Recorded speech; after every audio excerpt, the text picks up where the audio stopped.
My name's Elizabeth, and I've been an athlete from the day I was born.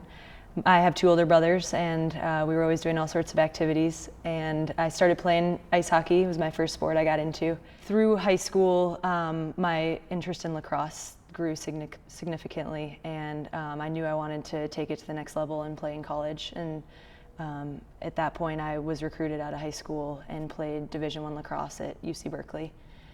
And my injuries pretty much started, I would say, day one at being at the college level and training at that level. My hip injury that I sustained in my sophomore year was really the one that's lasted all throughout my college career and continues to be a part of my life to this day. It was something that I was experiencing pain and was expressing this pain to our trainers on the team, and a lot of it was misdiagnosed. But over the course of the rest of my career, it didn't get better, and in fact it just started locking up more and more. Looking back, I 100% would be a stronger advocate for myself. They never take into account that your well-being as a person should be first and foremost probably in that equation. It was just one of those things. It was definitely a culture of pushing through pain.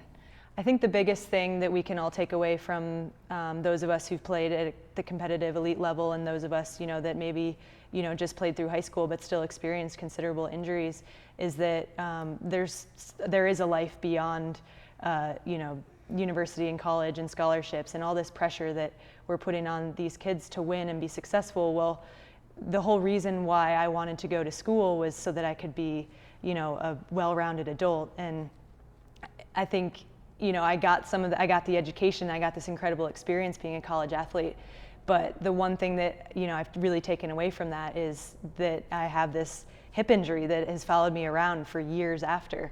I'm 10 years out of school. This is something that was just an overtraining injury, that if there had been more consideration of my body type and the type of training I needed as a woman and as an individual, that I wouldn't have this problem now. I wouldn't have had to have surgery. And I would hate to think that future generations coming up through the athletic pipeline and through the system are going to be in the same place I am, wishing that somebody had taken a closer look at the pain that they were expressing.